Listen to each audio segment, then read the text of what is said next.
Oil prices climb on Wednesday, trading at two-month highs, with U.S. crude inventories posting a decline for a seventh straight week and traders mostly upbeat on the outlook for the economy and oil demand. Crude prices continue to set new highs for 2022, with prompt benchmarks now near their highest point since November last year, said Robbie Fraser, Global Research Analytics Manager at Schneider Electric. The current bullishness is a mixture of crude fundamentals and more macro factors tied to the broader economic outlook. Inventory data will continue to be key through the early weeks of 2022 as the market eyes any signal that balances are improving, and that the market could see a run of more oversupplied conditions, he said in a daily note. On Wednesday, however, the Energy Information Administration reported a 4.6 million barrel fall in U.S. crude supplies for the week ended January 7.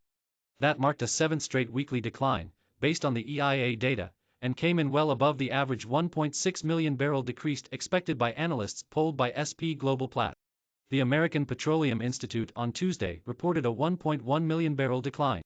West Texas Intermediate crude for February delivery CL00, plus 1.95% CLG22, plus 1.95% rose $1.16 or 1.4% to $82.38 a barrel on the New York Mercantile Exchange.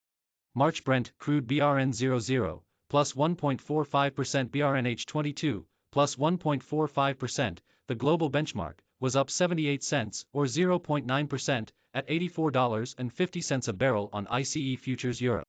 Prices for both front-month contracts were poised to finish the session at their highest since November 9, FactSet data show.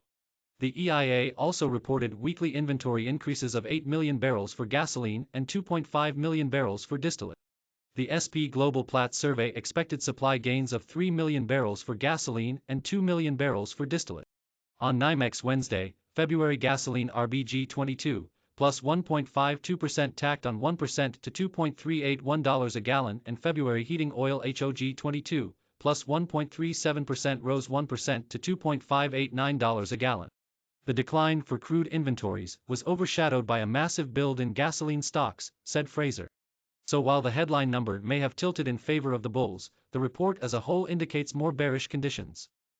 From here, demand during this seasonally weak travel period will be key, along with the length of any unplanned outages in countries like Libya and Kazakhstan, he said.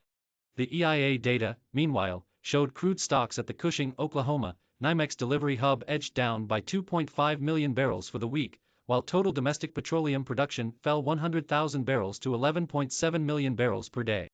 Crude oil stocks at the Strategic Petroleum Reserve fell modestly to 593.4 million barrels, down 300,000 barrels for the week. Remarks Tuesday by Federal Reserve Chairman Jerome Powell, testifying at a Senate confirmation hearing, have contributed to the firm tone, analysts said.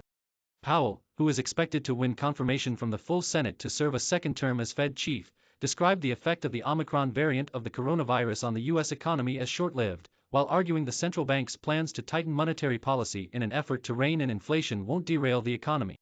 Participants on the oil market drew their own conclusions from and bought up oil forward contracts in anticipation of continued robust oil demand, said Karsten Fritsch, analyst at Commerzbank, in a note. In addition, there was increased risk appetite, as reflected in rising stock markets.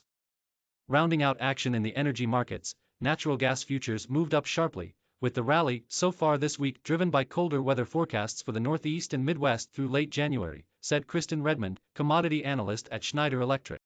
February natural gas NGG 22, plus 11.20% traded at $4.604 per million British thermal units, up 8.3%, with prices poised for their highest settlement since November 29. On average, analysts expect the EIA on Thursday to report a natural gas supply withdrawal of 177 billion cubic feet for the week ended January 7, according to a survey conducted by SP Global Platts. That compares with a 5-year average decline of 155 billion cubic feet.